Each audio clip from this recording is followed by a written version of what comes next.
Hello ඉතින් ඔන්න අද කාලෙකට පස්සේ තවත් අලුත් වීඩියෝ එකක් ගෙනල්ලා තියෙනවා IT ඉන්ඩස්ට්‍රි එක ගැන. ඉතින් අද වීඩියෝ එකෙන් විශේෂයෙන්ම කතා කරන්න බලාපොරොත්තු වෙන්නේ මේ IT ඉන්ඩස්ට්‍රි එකේ තියෙන ජොබ් ඔපචුනිටිස් මොනවාද කියන එක ගැන. මොනවාද තියෙන රෝල්ස්, මොනවාද තියෙන ඩෙසිග්නේෂන්ස්, ඒ ආදී ගැන තමයි මේ වීඩියෝ එකෙන් විශේෂ වශයෙන්ම කතා කරන්නේ. සහ මේ වීඩියෝ එක කරන්න විශේෂම හේතුව තමයි මොකද දැන් ගොඩක් ළමයින්ට අන්ඩර් ග්‍රැජුවේට්ස්ලට internships එහෙම නැත්නම් job opportunities එහෙම හොයාගන්න ටිකක් අමාරු වෙලා තියෙනවා. ඉතින් ඒකට හේතු ගොඩක් තියෙනවා. මොකද මේ ගොඩක් companies දැන් AI එහෙම use කරලා එයාලගේ අර යට level එකේ වගේ තියෙන jobs ටික ගොඩක් automate වෙලා තියෙනවා. මේ වගේ දේවල් කාර්යයන් පහසු වෙලා තියෙනවා.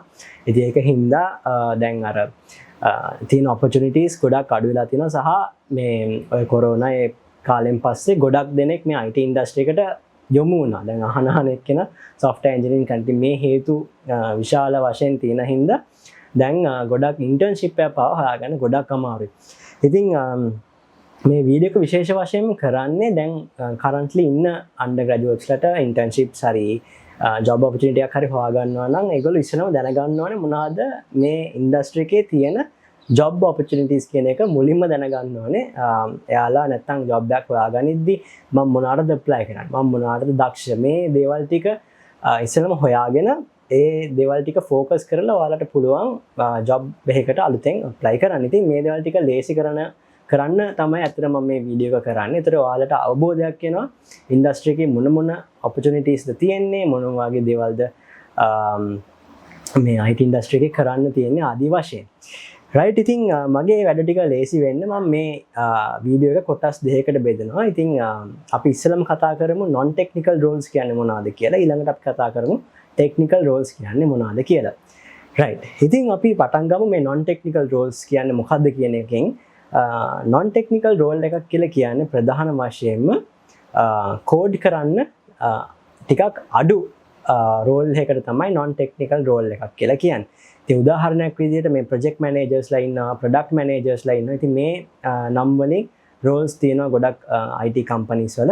ඉතින් මෙයාලට ගොඩක්ම කරන්න තියෙන්නේ customer කෙනෙක් ගාවට ගිහිල්ලා customer ගේ requirements ටික gather කරගෙන ආයි ඇවිල්ලා අපේ developer team එකට හරි මේ project එකේ ඉන්න developers ලාට හරි customer ගේ requirement එක product එකක් බවට පත් කරගන්න එක තමයි ප්‍රධාන වශයෙන්ම මේ project manager කෙනෙක්ගේ කාර්ය වෙන්නේ. එතකොට මේකෙදි ටයිම්ලයින් එක හදා ගන්න ඕනේ. ඒ කියන්නේ කස්ටමර්ට මේක කොච්චර අර්ජන්ට්ද, එයාලා කොච්චර කාලෙකින්ද මේක බලාපොරොත්තු වෙන්නේ, සහ මේ ප්‍රොජෙක්ට් එකේ ස්කේල් එක අනුව, ප්‍රොඩක්ට් ටීම් එකේ සයිස් එක අනුව මේ දේවල් ටික හැන්ඩල් කරගන්නේ කොහොමද, සහ ඒ ටයිම්ලයින් එක සකසලා එතකොට මීටින්ග්ස් වලට ගියම් මීටින් නෝට්ස් ටික අරගෙන මම මේ දවස් වෙද්දි මේ ඩිලිවරබල්ස් එක එනවා, මේ දේවල් ටික කම්ප්ලීට් කරලා තියෙනවා. එතකොට මේවා තමයි action plans මේ වගේ කරුණුත් එක්ක තමයි මේ රෝල් එක, මේ job opportunity එක ඇත්තටම කෙරෙන්නේ. ඉතින් මේකට විශාල වශයෙන් ටෙක්නොලොජිස් රාශියක් දැනගෙන ඉන්නවා නම් මේ රෝල් එක කරගෙන යෑමේ පහසුව වැඩි. මොකද සාමාන්‍යයෙන් කස්ටමර්ස් ලගේ එක රික්වයර්මන්ට්ස් තියෙනවා. ඒතර මේ රික්වයර්මන්ට්ස් වලට පාවිච්චි කරන එක ටෙක්නොලොජිස් තියෙනවා. ඉතින් මේ ටෙක්නොලොජිස් ගැන හැම ටෙක්නොලොජි එකක්ම පොඩියම් හෝ අවබෝධයක්කින් යුතු නම් මේ රෝල් එක, මේ ඩෙසිග්නේෂන් එක කරගැනීමේ ඇත්තටම ලේසි. මොකද එක ටෙක්නොලොජි එකක් ફોකස් කරලා ඒක මොකද කෝඩ් කරන්න නැහැනේ. ඒකින් හින්දා එක ටෙක්නොලොජි එකක් ફોකස් කරලා ඒකටම ඒකෙම ඩෙප්ත් නොලෙජ් එකක් ඕනේ නැහැ ඇත්තටම. අර නමුත් ටෙක්නොලොජිස් විශාල වශයෙන් දන්නවා නම් මේ රෝල් එක ඇත්තටම කරගෙන යන්න පහසුයි. ඉතින් ඕක තමයි ප්‍රොජෙක්ට් මැනේජර්, ප්‍රොඩක්ට් මැනේජර් ඒ වගේ රෝල්ස් වලින් කරන්නේ. සහ තව දෙයක් තමයි මේ එක ප්‍රොඩක්ට් එකකට එහෙම නැත්නම් ප්‍රොජෙක්ට් එකකට ගොඩාක් ප්‍රොජෙක්ට් මැනේජර්ස්ලා නැහැ. ඉතින් මොකද යට software engineers ලා ගොඩක් ඉන්න පුළුවන්. ඉතින් අර ප්‍රොජෙක්ට් මැනේජර්, ප්‍රොඩක්ට් මැනේජර් එහෙම රෝල් එකකට යන්න අර ගොඩක් දෙනෙක් ඕනේ නැති හින්දා සමහරක් වෙලාවට opportunity එක චුට්ටක් අඩු වෙන්න ඉඩ තියෙනවා අනික් roles වලට සාපේක්ෂව. right ඉතින් ওই දේවල් ටික තමයි එක ඒ දෙකක්. තව ඒ වගේ රෝල් එකක් තියෙනවා මේ technical writer කියලා රෝල් එකක් තියෙනවා. ඉතින් මේ ටෙක්නිකල් රයිටර් කෙනෙක් සාමාන්‍යයෙන් කරන්නේ අපි ප්‍රොජෙක්ට් එකක්, ප්‍රොඩක්ට් එකක් රිලීස් කරාට පස්සේ අපි කස්ටමර්ට, ක්ලයන්ට් දෙන්න ඕනේ මේ මොකද්ද මේ ප්‍රොඩක්ට් එකෙන් වෙන්නේ. මේකේ මොනවද තියෙන ස්පෙસિෆිකේෂන්ස්, මේකේ මොනවද තියෙන ෆීචර්ස්, මොනවද පාවිච්චි කරලා තියෙන ටෙක්නොලොජිස්, මේ දේවල් ටික එකතු කරලා අපි ડોකියුමන්ට් එකක් හදලා දෙන්න ඕනේ. එහෙම නැත්නම් ආටිකල් එකක් මොන හරි දෙන්න ඕනේ, ස්පෙસિෆිකේෂන් එකක් දෙන්න ඕනේ, ගයිඩ් එකක් දෙන්න ඕනේ. එහෙම නැත්නම් ඕපන් සෝස් ප්‍රොජෙක්ට් එකක් නම්, ඕපන් සෝස් දෙයක් නම් අපි රීඩ්මි ෆයිල් එකක් දෙන්න ඕනේ. ඉතින් මේ දේවල් ටික අපි මේ කරුණු ටික එකතු කරලා ගොනු කරලා අර ડોකියුමන්ට් එකක් බවට පත් කරගන්න මේ ටෙක්නිකල් රයිටර් කියන රෝල් එක ප්‍රධාන වශයෙන්ම උපකාරී වෙනවා. ඒතර මේකට සාමාන්‍ය එක මොන ඉංග්‍රීසි තමයි ගොඩක් යූස් වෙන්නේ. ඉතින් මේ ඉංග්‍රීසි ලැන්ග්වේජ් එක ගැන හසල දැනුමක් තියෙන්න ඕනේ. එහෙම නැත්නම් එතකොට මේ රෝල් එක කරගන්න ඇත්තටම ලේසි. සහ ටෙක්නොලොජිස් ඒකෙත් අර කලින් වගේම තමයි එක ටෙක්නොලොජි එකක් ගැඹුරට දැනන් ඉන්නවට වඩා එයාලට බහුතරයක් ටෙක්නොලොජිස් ගැන මන අන්ඩර්ස්ටෑන්ඩින්ග් එකක් තියෙනවා නම් මේ රෝල් එක ඇත්තටම කරන්න ලේසි. ඉතින් ඔය වගේ දේවල් ටිකක් තමයි non technical රෝල් එකකදී විශේෂ වශයෙන්ම පුද්ගලයෙක්ට කරන්න තියෙන්නේ. ඕකේ, දැන් අපි බලමු මොකද්ද මේ ටෙක්නිකල් රෝල් එකක් කියලා කියන්නේ කියලා. ඉතින් මේන්ලි ටෙක්නිකල් රෝල් එකක් කියලා කියන්නේ ඒගොල්ලන්ට තමයි මොකක් හරි ටෙක්නොලොජි එකක් හරි ටෙක්නොලොජිස් කිහිපයක හරි in depth knowledge එකක් තියෙන. ඉතින් කලින් වගේ නෙමෙයි, කලින් ඕනේ ඇත්තටම ටෙක්නොලොජිස් රාශියක පොඩ knowledge එකක්. දැන් එහෙම නෙමෙයි, මොන හරි ફોකස් කරලා මොන හරි එක ටෙක්නොලොජි එකක හසල දැනුමක් තියෙනවා නම් අපි ඒ වගේ රෝල්ස් වලට තමයි ඔය ටෙක්නිකල් රෝල්ස් කියලා කියන්නේ. ඉතින් ගොඩක්ම දෙනෙක් මේ ටෙක්නිකල් රෝල් කියවම අහන්න හම්බෙන්නේ software engineer කියන රෝල් එක තමයි. ඉතින් මේ software engineer කියන්නේ ටිකක් ලොකු කුලකයක්. ඉතින් මේක ඇතුළේ ඉන්නවා front end engineersලා ඉන්නවා, back end engineersලා ඉන්නවා, full stack developersලා ඉන්නවා, UI UX අය කට්ටිය ඉන්නවා. ඉතින් මේ වගේ ගොඩාක් roles designations මේ ඉන්ඩස්ට්‍රි එකේ අහන්න ලැබෙනවා. ඉතින් ප්‍රධාන වශයෙන් අපි මේ එකින් එක පොඩ මේ කතා කරලා ඉගෙන ගමු මොකද්ද මේ එක එක roles designations වලට තියෙන මොනවාද කරන්න තියෙන්නේ කියලා. ඉතින් back end engineers ගැන කියනවා නම් මෙයාලා තමයි server side end එකේ program එක ලියන්නේ.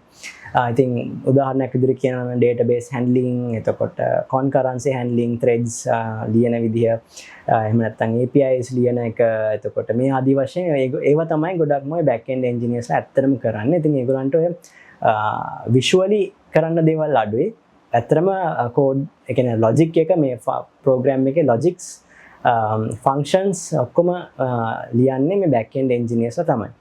ඉතින් front end engineersලා කියලා කියන්නේ ඒගොල්ලෝ තමයි අර front facing එක මේ ඇත්තටම නිර්මාණය කරන්නේ. මට අපි website එකක් ගත්තොත් website එක අපිට පේන visually පේන දෙයක් තියෙනවානේ. මේ website එකේ අර HTML වලින් එහෙම ලියන visually පේන දේ. ඉතින් මේවා program කරන්නේ ඇත්තටම front end engineersලා. ඉතින් ඒගොල්ලන්ට functionality එක බලපානවා. නමුත් functionality එකේ logics නෙමෙයි මේගොල්ලෝ ලියන්නේ. අර visually පේන codes තමයි මේගොල්ලෝ ඇත්තටම ලියන්නේ. උදාහරණයක් විදිහට HTML මේ වගේ languages use කරගෙන code කරනවා නම්, ඒ වගේ දේවල් කරනවා නම් front end engineers තමයි මේ දේවල් කරන්නේ. ඉතින් full stack developers ලා කියලා job roles ඔයගොල්ලෝ දැකලා ඇති. ඉතින් full stack developers ලා ඇත්තටම කරන්නේ මේ දෙකේම එකතුවක්. එයාලට front end වැඩ කරන්නත් පුළුවන්, back end වැඩ කරන්නත් පුළුවන්.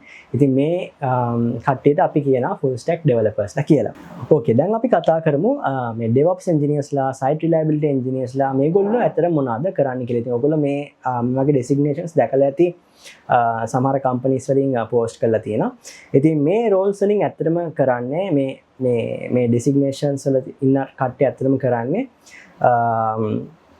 infrastructure. දැන් ගොඩක් programs එහෙම cloud එකේ තමයි දුවන්නේ. ඉතින් cloud infrastructure ටික provision කරන එක, ඒ කියන්නේ servers හදන එක, virtual machines හදලා, එහෙම නැත්නම් Kubernetes වල clusters හදලා, එතකොට load balancers provision කරලා. ඉතින් මේ වගේ අර infrastructure related දේවල් ටිකක් තමයි මේ DevOps engineers ලා, site reliability engineers ලා හැම කරන්නේ. ඉතින් ඒගොල්ලොන්ගේ වගකීම තමයි මේ program එක හැම වෙලාවෙම up and running කියන එක තමයි මේ job role එකේ ප්‍රධාන responsibility එක වෙන්නේ. ඉතින් ගොඩක් වෙලාවට ඔය DevOps engineers ලා, platform engineers ලා හැම කරනවා මේ pipelines එහෙම හදන එක. මොකද අපි developers ලා code එක හැදුවම DevOps engineers ලා හරි, platform engineering කරන කට්ටිය හරි, SRE කට්ටිය හරි තමයි මේ ඕන කරන pipelines ටික හදලා, එතකොට අර product එක build කරලා, ඒ ටික ඩිප්ලොයි කරන වැඩේ ඊට පස්සේ ඒ ටික බලා ගන්න වැඩේ ගොඩක්ම කරන්නේ ඔය DevOps engineersලා හරි ඔය ඒ කැටගරි එකෙන් ඔය කියවන කැටගරි එකෙන් අදාළ ඩෙසිග්නේෂන් එක තියෙන කට්ටිය තමයි. ඉතින් මේගොල්ලන්ට ගොඩක්ම එක්ක ඔය cloud knowledge එක එතකොට automation knowledge එක කියන්නේ pipeline එකක් එහෙම ලියාගන්නේ කොහොමද ඒවා script කරලා තියනවාද එතකොට IAC එහෙම නැත්නම් ඔය Terraform knowledge එක මේවා ආදි වශයෙන් වැඩ කරන ගොල්ලන්ට අපි තමයි ඔය designations ටික දෙන්නේ. අපි දැන් කතා කරමු security engineersලා එහෙම මොනවද කරන්නේ කියලා. ඉතින් මේ security කියලා කියන්නේ product එකකට, project එකකට, software එකකට අතිශයම වැදගත් තව area එකක් සහ ගොඩක් developersලා හැමත් මේ ගැන හිතන්නේ නැහැ. ගොඩක් developersලා එහෙමත් ඒගොල්ලන්ගේ feature එක හදලා ඉවර නම් ඒගොල්ලෝ රිලීස් කරනවා. ඉතින් එහෙම බෑ. ඇත්තටම production ready software එකක් product එකක් වුණාම මේ security කියන එක ගැන ගොඩාක් හිතන්න ඕනේ. මොකද උදාහරණයක් විදිහට අපි හිතමු මොකක් හරි අපි project එකක් software එකක් එහෙම customer කෙනෙක්ට හැදුවා. හැබැයි මේ product එකේ හරි මොකක් හරි bug එකක් නිසා අපි customer කෙනෙක්ගේ password එකක් හරි යාළගේ වටිනා කියන information එකක් මේ product එක නිසා leak වුණොත් credit card number එකක් හරි මහරි එහෙම leak වුණොත් අපි හදපු product software එකෙන් ඇත්තටම වැඩක් නැහැ. මොකද ඒකට අර තියෙන නම ඔක්කොම විනාශ වෙලා යන එක ක්ෂණයකින්. ඉතින් මේ security කියන එක ඇත්තටම ගොඩාක් වැදගත් product එකකට. ඉතින් security engineersලා තමයි enforce කරන්නේ. එහෙම නැත්නම් ඒගොල්ලෝ තමයි introduce කරන්නේ මේ project එකට මොනවද ඕන කරන protocols. එහෙම නැත්නම් මේවට HTTPS use කරන්න ඕනේ. එතකොට certificate handling එතකොට අපි firewalls එහෙම use කරනවා නම් ඒ වලට අපි ඕන කරන tools එහෙම introduce කරන්න ඕනේ. මොකද අපි security පැත්තේ කරන දේවල් ඔක්කොම ඒ logs අදාළ logs බලලා ඒවට මොන හරි මොකද සමහරක් වෙලාවට මේව encrypt කරන්න ඕනේ. database එහෙම encryption තියෙන්න ඕනේ. ඉතින් මේව බලලා ඒව enforce කරලා ඒව introduce කරලා ඒව අලුතෙන් මොන හරි feature එකක් introduce කරාම මේකේ security පැත්ත බලලා ඒ දේවල් ටික තමයි මේ ඇත්තටම security engineersලා කරන්නේ. ඉතින් මේ security කියන්නේ ඇත්තටම ගොඩක් දෙනෙක් අර කියන්නේ developersලා වුණත් ගොඩක් හිතන්නේ නැති. නමුත් product එකක් වුණාම විශාල වශයෙන් හිතන්න ඕන දෙයක්. මොකද feature එකක් නැති වුණා වගේ නෙමෙයි security එකක් breach වුණොත් security violation එකක් වුණොත් සමහරකට customer ට compensation හිටන් ගෙවන්න වෙනවා. එතකොට brand name එක විනාශ වෙලා යනවා. ඉතින් මොකද විශ්වාසය trust එක කියන එක බිඳුනොත් customer කෙනෙක්ගේ මේ sales එහෙම අඩු වෙනවා. ඉතින් මේක business එකේ growth එකට ලොකු ප්‍රශ්නයක්. ඉතින් ඒක හින්දා security engineersලා තමයි ඒ දේවල් ටික ඔක්කොම handle කරන්නේ. එතකොට මේ secret protect කරන්නේ. ඒ වගේ දේවල් තමයි මේ security engineersලා ඉතින් කරන්නේ. right අපි දැන් කතා කරමු UI UX engineersලා මොනවද කරන්නේ කියන එක ගැන. ඉතින් UI UX කියන්නේ software එකකට ඕන කරන විශාලම අංගයක්. මොකද මිනිස්සෙක්ට software එකක් use කරන්න ආස හිතෙන්න ඕනේ, ලේසි වෙන්න ඕනේ, visually මේක දැක්කම මේක නියමයිනි කියලා හිතිලා ඒක තවදුරටත් use කරගෙන යන්න වැඩ මොන හරි software එකකින් ඒ කරන වැඩේ ලේසි වෙන්න ඕනේ. ඉතින් මේ දේවල් ටික ගැන හිතලා ඒව ගැන ඒවා implement කරන එක තමයි මේ UI UX engineersලාගේ ප්‍රධානම අරමුණ. ඉතින් උදාහරණයක් විදිහට කියනවා නම් මේ මොකක් හරි website එකක් කියලා කියමු. ඒතර මේකේ color selection, font selection, මේවල sizes ඒවා ගැන හිතන්න ඕනේ. එතකොට මිනිස්සෙක්ට දෙයක් කරගන්න ඕනේනේ. ඉක්මනින් අපි සාමාන්‍යයෙන් software එකක් එහෙම ලියද්දී UX හොඳයි කියලා කියන්නේ අපි ඒ software එක use කරන අරමුණ ඉක්මනින් කරගන්න පුළුවන් වෙනවා. අපි හිතමු card transaction එකක් කියලා අපි ඉක්මනට මේ card button click එකකින් item එක purchase කරගන්න පුළුවන් වෙන්න ඕනේ. ඉතින් ඒ අදාළ software එකේ අරමුණ ඉක්මනින් කරගන්න පුළුවන් වෙනවා. ඒ වගේම අර mobile responsive වෙන්න ඕනේ. ඉතින් මේ ආදි වශයෙන් ඒක ඉතින් software එකෙන් software එකට වෙනස් වෙනවා. ඉතින් මේවා ගැන හිතලා මේ දේවල් ටික implement කරන එක තමයි මේ UI UX engineersලාගේ mainly බලාපොරොත්තු. තව job role එකක් තියෙනවා මේ network engineersලා කියලා. ඉතින් network engineersලාත් මේ company එකකට ගොඩක් වැදගත් වෙනවා. මොකද සමහරක් වෙලාවට company එකේ internals ඒ කියන්නේ internal wifi එක වෙන්න පුළුවන්, internal network එක handle කරගන්න engineersලා ඕනේ. ඒ කියන්නේ දැන් හිතන්නකෝ 500 600ක් විතර වැඩ කරන company එකක් කියන. ඉතින් ලොකු company එකක්. එතකොට මේවට රවුටර්ස් තියෙනවා network related devices තියෙනවා. ඉතින් මේවා ටික හරියට handle කරගන්න knowledge එක තියෙන්න ඕනේ. වගේම ඒ විතරක් නෙමෙයි ඇවිල්ලා company එකේ ඇතුළේනේ ඊපස්සේ ඒගොල්ලන්ගේ product එක වගේ නම් සමහරක් වෙලාවට අපි හිතමු cloud hosted කියලා.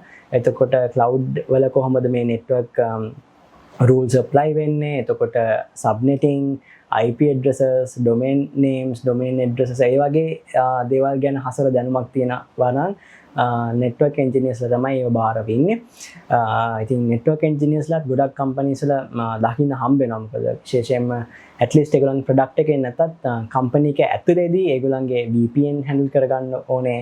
ඉතින් ගොඩක් නැතත් දැන් අපේ හිතමුකෝ software engineers ලා හැම ඉන්න කියන්නේ code කරන කට්ටිය ගොඩක් ඉන්නවනේ. ඒ තරම්ම නැතත් network engineers ලාත් කිහිප දෙනෙක් ඕනේ හරියට network එකක් run කරගන්න, හරියට product එකක් cloud product එකක් වෙන්න පුළුවන් මේක run කරගන්න. ඇත්තටම network engineers ලා එහෙම උමනා වෙනවා. right අපි දැන් කතා කරමු data engineer කෙනෙක් එහෙම නැත්නම් data scientist කෙනෙක් මොන වගේ දේවල්ද කරන්නේ කියලා. ඉතින් ගොඩක් companies දැන් ඇත්තටම මේ AI එක තමයි move වෙන්නේ. මොන product එක තිබ්බත් මොන software එක හැදුවත් AI කැලක් මේකට කොහොමින් හරි integrate කරන ගොඩක් companies. ඉතින් AI පැත්තේ AI knowledge එක තියෙනවා නම් models train කරන්න එහෙම නැත්නම් මේ data analyze කරන්න ඉතින් මේ පැත්තේ knowledge එක ගොඩක් ඕන වෙනවා මේ data scientist කෙනෙක්ට data engineer කෙනෙක්ට. ඒ වගේම මේ සමහර companies තියෙනවා විශාල වශයෙන් මේ data generate වෙනවා. ඉතින් මේ විශාල වශයෙන් data generate වුණාම ඉතින් මේ data වලට ඒගොල්ලෝ ගොඩක් process කරලා එක එක outputs ලබා ගන්නවා. ඒ නැත්නම් ඒ වලින් models හදා ගන්න. ඒගොල්ලන්ගේ වැඩ ලේසි කරගන්න. ඉතින් data warehousing මේ ආදී විදිහට සමහර products වලට මේව ඕනේ. හැම එකටම නෙමෙයි සමහර products වලට මේව විශාල වශයෙන් ඕනේ. ඉතින් ඒ area එක හා සම්බන්ධ knowledge එක තියෙනවා නම් අනිවාර්යයෙන්ම data engineer කෙනෙක්, data scientist කෙනෙක් වෙන්න පුළුවන්. right ඉතින් මම හිතන්නේ ඔයාලට මේ වීඩියෝ එකෙන් හොඳ understanding එකක් එන්න ඇති මේ industry එකේ තියෙන අනික් areas ගැන. මොකද මේ වීඩියෝ එක විශේෂයෙන් කරන්නේ මේ undergraduates ලට. මොකද දැන් මේ වෙනකොට industry එකේ internship එකක් වුණත් හොයාගන්න හරිම අමාරුයි. ඔයගොල්ලෝත් මේ වගේ struggle කරනවා නම් internship එකක් හරි job එකක් හරි හොයාගන්න. ඔයගොල්ලෝ මේ වගේ වෙන මොකක් හරි area එකක් explore කරන්න, ඉගෙන ගන්න. ඒ වගේ මොන හරි වෙන තව areas උත් තියෙනවා ඇත්තටම. මේ මොකද ගොඩක් undergraduates ලා ඇත්තටම එන්නේ ඔය programming background එකකින් අවුරුදු 4ම සමහරක් වෙලාවට code කරන්න තමයි උගන්වන්නේ. මොකක් හරි එක language එකක් හරි languages දෙකක් තුනක් හරි වෙන්න පුළුවන්. කෝඩ් කරන්නම තමයි ඉගෙන ගන්න. OOP ම තමයි ඉගෙන ගන්න. ඉතින් එහෙම නෙමෙයි. ඇත්තටම තව areas තියෙනවා. උදාහරණයක් විදිහට security පැත්ත තියෙනවා. ඇත්තටම මේ security කියන්නේ ගොඩක් ලොකු vast area එකක්. ඔයගොල්ලන්ට ගොඩක් දේවල් ඉගෙන ගන්න පුළුවන් සහ මේ වගේ මොකක් හරි තව ඒ කියන්නේ niche area එකකට පොඩ්ඩක් මේ අවධානය යොමු කරන්න ඔයගොල්ලෝ already struggle කරනවා නම් මේ internship එකක් හරි මොන හරි job එකක් හරි හොයාගන්න struggle කරනවා නම් මේ වගේ අර වෙන area එකකට මොන හරි ඉගෙන ගන්න try එකක් දෙන්න. security හරි, networking හරි, automation හරි මේ වගේ මොන හරි වෙන area එකකුත් ඉගෙන ගන්න. එතකොට ඔයාලට සමහරක් වෙලාවට software engineer කෙනෙක්ම නෙමෙයි අර මොකක් හරි වෙන area එකකින් උනත් job role එකක් එහෙම හොයාගන්න පුළුවන් වෙයි. ඒ වගේ දෙයකට උනත් apply කරගන්න පුළුවන් වෙයි. ඉතින් ඇත්තට මේ වීඩියෝ එක කරන්නත් ප්‍රධානම අරමුණ ඒකයි. මොකද ගොඩක් දෙනෙක් අහන ප්‍රශ්නයක් තමයි මේ දැන් මම undergraduate කෙනෙක් විදිහට ඉගෙන ගත්තා. අවුරුදු 4ක් ඉගෙන ගත්තා. අවුරුදු 3ක් ඉගෙන ගත්තා. job එකක් නැහැ. ඉතින් ඇත්තටම jobs ගොඩක් අඩුයි. මම වීඩියෝ එක පටන් ගන්නෙදිත් කිව්වා. ඉතින් දැන් supply එක වැඩි වෙලා තියෙනවා. දැන් අහන එක්කෙනා කරන්නේ software engineering. සහ demand එකත් අඩු වෙලා තියෙනවා අනිත් පැත්තෙන්. මොකද companies වල layoffs යනවා. AI use කරන හින්දා අර යට layer එකේ තියෙන වැඩ ගොඩක් automate වෙලා තියෙනවා. ඉතින් මේ ආදී හේතුන් හින්දා ගොඩක් jobs අඩුයි. internship එකක් වුණත් අඩුයි හොයාගන්න. සමහරක් වෙලාවට non paid internships තමයි දැන් ගොඩක්ම තියෙන්නේ. ඉතින් මේ වගේ situation එකක නම් ඔයගොල්ලෝ ඉන්නේ පොඩ්ඩක් මොකද ඔයගොල්ලන්ට දැන් ආයි ඉගෙන ගන්න තියෙන දැන් ඉතින් ආයි මේ පස්ස බලන්න බෑනේ. ඉතින් ඒක නිසා ඔයගොල්ලෝ පොඩ්ඩක් try එකක් දෙන්න මේ මොකක් හරි වෙන area එකකිනුත් expert එක ලබා ගන්න. ඒ වගේ ඒකත් explore කරන්න, ඉගෙන ගන්න. මොනවා හරි security පැත්තෙන් හරි එහෙම නැත්නම් network පැත්තෙන් හරි. මොකද දැන් හැමෝම මේ කෝඩ්ම කරලා හරියන්නේ නැහැනේ. වෙන area එකකට expert එක ඕනේ. ඉතින් ඒක හින්දා මේවා ඇත්තටම universities වලිනුත් ලැබෙනවා හරියම අඩුයි. මොකද මේ විශේෂයෙන්ම private universities වල ගොඩක් ඒ කියන්නේ ෆෝකස් කරන්නෙම කෝඩ් කරන්න විතරයි. ඉතින් දැන් එහෙම බෑ. වෙන ඒරියා එකකත් ඉගෙන ගන්නවා නම් වෙන ඒරියා එකකත් නොලෙජ් එක තියෙනවා. ඇත්තටම ගොඩක් හොඳයි. ඉතින් ඒකින්ද try එකක් දෙන්න. ඔයගලන්ට ඇත්තටම තියෙන්නේ කෝඩින් නොලෙජ් එක විතර නම් වෙන ඒරියා එක නොලෙජ් එකත් ලබා ගන්න පොඩ්ඩක් try එකක් දෙන්න. එතකොට ඊට පස්සේ ඔයගලන්ට පුළුවන් වෙයි සමහර විට වෙන ඒරියා එකකින් ජොබ් රෝල් එකකට apply කරන්න. ඉතින් මම හිතන්නේ දැන් ඔයගලන්ට හොඳ අවබෝධයක් එන්න ඇති මේ ඉන්ඩස්ට්‍රි එකේ තියෙන රෝල්ස් ගැන. ඉතින් ඇත්තටම මේ වීඩියෝ එක කරෙත් මේ ගොඩක් මේ කලින් වීඩියෝස් වලට එහෙම කමෙන්ට්ස් ආවා මේ software engineering ඉගෙන ගත්තා දැන් jobs නැහැ. ඉතින් ඒක එහෙම වෙලා තියෙනවා. ඉතින් ඇත්තටම මේ ඉතින් අපිට දැන් ආපස්සේ බලන්න විදිහකුත් නැහැ, වෙන ඒරියා ඉගෙන ගන්න විදිහකුත් නැහැ. ඉතින් ඒකින්ද ඔයගොල්ලෝ try එකක් දෙන්න මෙහෙම ඒ කියන්නේ software industry එකේම තමයි. නමුත් වෙන මොකක් හරි path එකකට move වෙන්න. තව මොකක් හරි skill එකක් ඉගෙන ගන්න. ඉතින් මේ වීඩියෝ එක ඒකට මම හිතන්නේ උදව් වෙයි. තව එක්ස්ප්ලෝර් කරන්න තව තියෙන ජොබ් ඔපචුනිටිස් එහෙම මොනවාද කියලා සමහර විට මට කියන්න මිස් වෙච්ච ඒවාත් ඇති සමහරක් වෙලාවට ගොඩක් වෙන ඒරියාස් වලින්. ඉතින් ඒවත් හොඳට එක්ස්ප්ලෝර් කරන්න. ඒ වගේ එක්ස්ප්ලෝර් කරලා ඔයාලා ඒකට ටාගට් කරලා ඒ ඒරියා එකකින් ස්කිල් එකක් ඉගෙන ගන්න. එතකොට සමහරක් විට ඔයගලන්ට ජොබ් එකක් හොයාගන්න ඒකෙන් උපකාරී වෙයි. රයිට් එහෙනම් ඉතින් වීඩියෝ එක හොඳයි නම් වෙනද වගේම ලයික් එකක් දාන්න. තාම channel එක subscribe කරලා නැත්නම් channel එක subscribe කරන්න. අපි එහෙනම් අදට ගිහිල්ලා එන්න. ජය වේවා.